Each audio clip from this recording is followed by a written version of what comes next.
Itu ma'rifat Sayyidina Abu Bakar.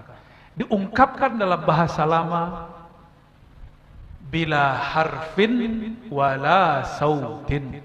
Tidak ada huruf, tidak ada suara. Kalau begitu tutup buku, tutup kitab. Betul lah. Gimana? Mau tutup kitab malam ini? Abu Bakar cukup dengan diam. Apa kata Rasulullah kepadanya? Wahai Abu Bakar, jika ada hamba berdua, salisuhu ma Allah. Salisuhum Allah. Jika ada orang berdua, maka ketiganya adalah Allah. Disebut dengan muraqabah. Muraqabah.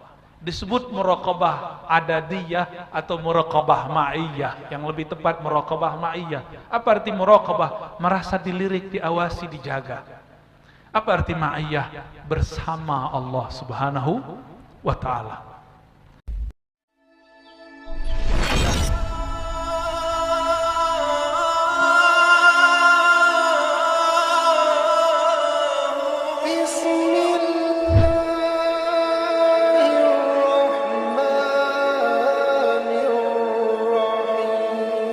Ma'rifatul fana ini jika diolah tidak diteruskan ke ma'rifat berikut, jadilah seperti Syekh Abdul Hamid, Datuk Ambulu. Tapi jika diteruskan ungkapannya, dia menjadi ma'rifatul baqa. Di ma'rifatul baqa kembali kesadaran si hamba. Ketika ma'rifatul fana ditanya Syekh Abdul Hamid, siapakah engkau? Jawabannya Allah. Sama seperti Syekh Siti Jenar, sama seperti Al-Hallaj. Man anta? Anda siapa? Allah. Itu bukan dia yang jawab. Kalau dia yang jawab batal. Karena Syekh Abdul Hamid makhluk. Dia benda baru, bukan Tuhan. Ya. Lalu bagaimana kok itu bisa terjadi? Pernah terbayang nggak Nabi Musa dapat kalam Allah di Bukit Tursina? Masuk goa. Itu Allah berbicara lewat apa? Allah menggunakan alam semesta yang ada di situ lalu berbicara. Tapi kalamnya tanpa huruf dan suara, kalamnya tidak menyatu pada benda. Apa rahasianya? Hanya Nabi Musa dan Allah yang tahu. Ya? Itu rahasia-rahasia mereka itu, rahasia para nabi. Jika Allah dapat menggunakan bukit, cahaya sebagai media berbicara, maka Allah juga bisa mengkalamkan namanya pada nama hamba bernama Al-Hallaj, hamba bernama Abdul Hamid, hamba bernama Siti Jenar. Cuma mereka mabuk di situ, tidak terus. Karena lautan itu dia sangat dalam. Samudra fana itu sangat dalam. Jika dia berhenti di situ, dia akan terus tenggelam, tidak bisa kembali. Dalam bab hakikat mereka benar, tapi dalam bab syariat mereka melanggar syariat Muhammad secara ilmu zahir. Atas dasar itulah ahli fikih yang zahir menghakimi mereka. Inilah terjadi kenapa Sunan Kalijaga merestui penghakiman Syekh Siti Jenar. Kenapa? Sederhananya Sunan Kalijaga berbicara begini, Nabi Muhammad lebih tinggi dia apa ente? Kata Sunan Kalijaga kepada Syekh Siti Jenar, itu tinggi Nabi Muhammad. Nabi Muhammad pernahkah berbicara seperti kamu? Anallah, aku Allah. Sayangnya Syekh Siti Jenar tidak menjawab dengan pas. Seandainya dia menjawab dengan pas, ada jawabannya. Tahu jawabannya? Mau dibocorkan malam ini? Ada rahasianya, saya nggak mau kasih tahu lah. Seandainya beliau menjawab begitu, dan begitu juga seandainya Al-Hallaj menjawab dengan cara itu, dia akan selamat daripada penghakiman ahli zahir. Itu, ya. Semoga Allah menyelamatkan kita semua.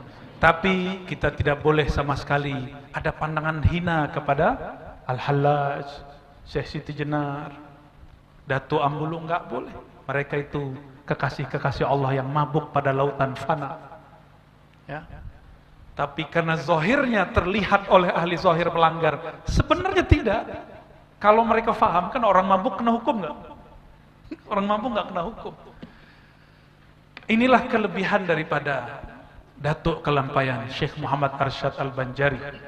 Beliau tidak mau lama berputar di samudra fana. Dia lanjutkan dengan izin Allah terus kepada maqamul baqa. Bukan berarti Syekh Siti Jenar tidak sampai ke baqa. Baqanya pada fana dia. Ya, nanti pusing kalau saya bahas itu terus ya. Di halaman kelima disebutkanlah kaifiat. Makanya di bulan-bulan lalu saya sampaikan, mohon bersuci sebelum ngaji. Masih bersuci? Syukur-syukur kalau tadi sore mandi taubat. Atau kalau minimal mandi. Kenapa? Di sini lafaznya hendak mengerjakan zikir itu mandi dan bersuci. Daripada hadas lita, ya, daripada hadas.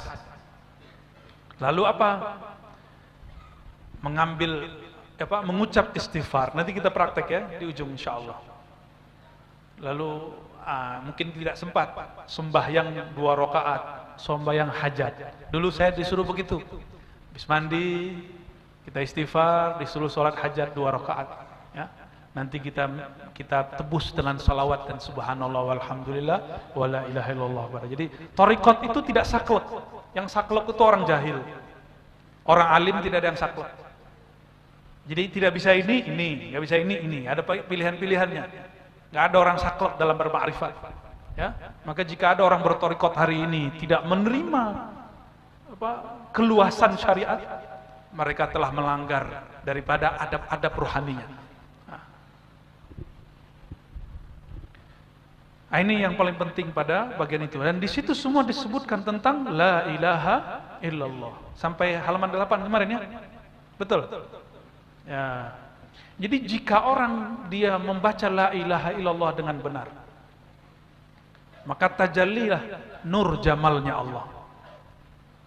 Nah, apabila rasa ini Allah beri, maka dia disebut dapat jazab. Jazab itu ditarik rasa oleh Allah. Rasa itu adalah karamah paling tinggi, ya, dan itulah kasyaf yang paling kuat.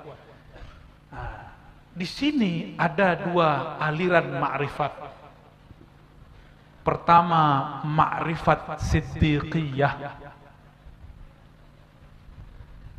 Yang kedua, ma'rifat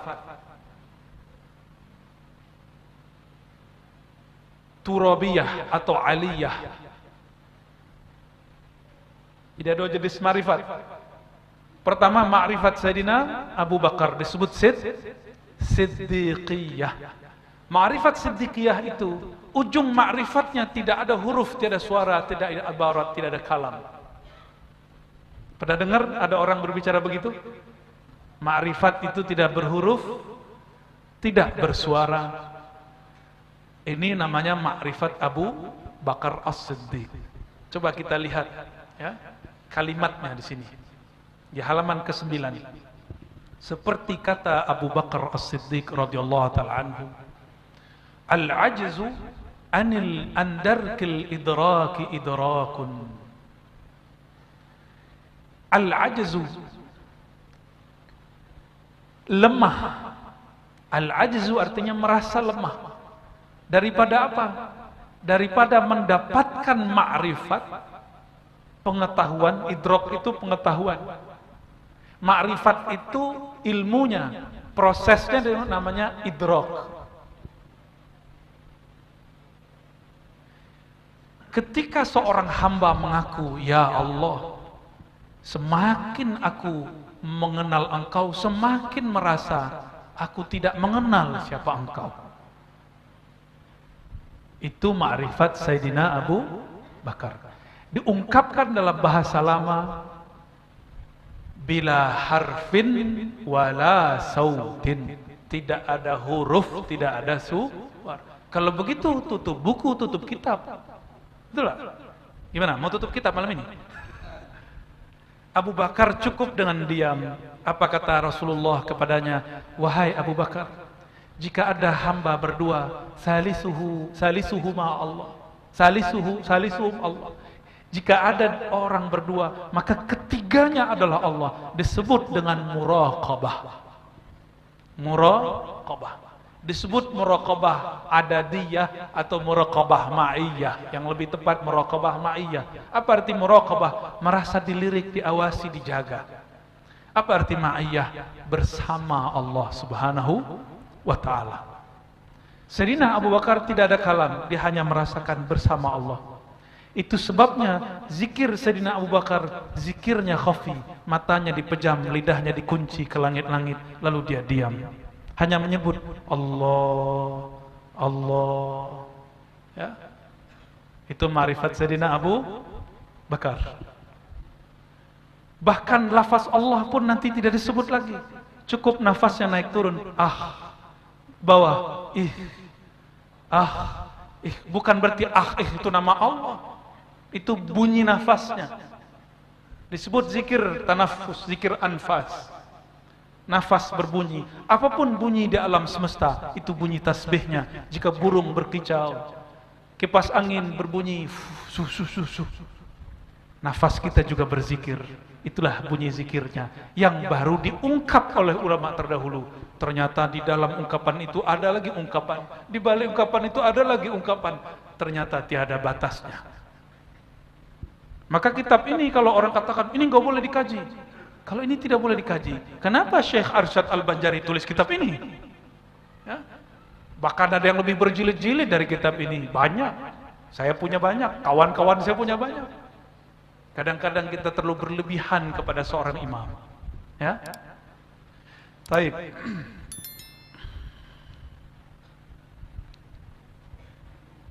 Ada yang kedua, ma'rifat Sayyidina Abu Bakar, Sayyidina Ali. Sayyidina Ali disebut Abu Turab karena pernah tertidur di masjid, lalu Nabi SAW ambil debu di sayangnya kepada saudara sepupunya dan juga mantunya, maka disebut ya, Abu Turab. Turab itu artinya debu, bapak debu ya. Juga ada yang mengatakan bukan itu, beliau tidak mau konfrontasi, bertengkar dengan istrinya, lalu beliau mengalah, keluar dari rumah, enggak tidur di kamar, tidurnya di masjid beralaskan tanah, disebutlah Abu Turab. Kita kalah sama Sayyidina Ali ya. Sayyidina Ali nggak mau tekar sama bininya ya. Kenapa? Pada diri Sayyidatuna Fatimah ada sir Rasulullah SAW. Nabi mengatakan dia bid'atun minni, Fatimah bagian dariku, menyakitinya menyakitiku. Nah, ini nggak boleh juga nih ya. Bukan berarti istri kita kalaupun bukan zuriat Nabi, wah kamu kan bukan anak Nabi, nggak begitu ya. Lihat cara mereka menghormati pasangannya. Kita minta ampun kepada Allah jika menyakiti pasangan-pasangan kita. Astaghfirullahalazim ya. Apa kata Sayyidina Ali? Kullu ma takhtur fi khayalik, kullu, setiap yang takhtur, yang terlintas, fi khayalik, di dalam khayalmu, imajinasimu, kecerdasanmu, wa tasawwur fi balik, wa tasawwur fi balik, dan semua apa yang tertasawurkan, tasawwuru ya, bukan tasawwur, fi balik, dalam balmu, bal itu artinya akal, pikiran. Fallahu bi khilafi dzalik, Allah berbeda dengan semua yang engkau bayangkan, yang engkau gambarkan. Kenapa? Allah lebih dahulu ada dari semua akal, maka akal tidak akan sanggup membayangkan Allah. Inilah sebabnya haram membayang-bayangkan zat Allah. Boleh belajar ma'rifat zatullah, tapi haram tafakkur fi zatillah. Itu dua hal yang berbeda. Ma'rifat zatullah ujungnya laisa kamisli syai', tiada yang serupa dengannya. Itu ma'rifat zatullah. Tapi kalau memikirkan zat Allah, belajar malam ini 1 jam lagi gila. Pasti. Maka itulah alasannya kenapa asas tasawuf mesti berakidah yang sahih, akidah yang benar. Meskipun demikian kita akan tetap dituduh orang sesat, nggak ada masalah. Yang penting kita sadar bahwa kita lurus. Kita sadar bahwa imam kita siapa. Ya,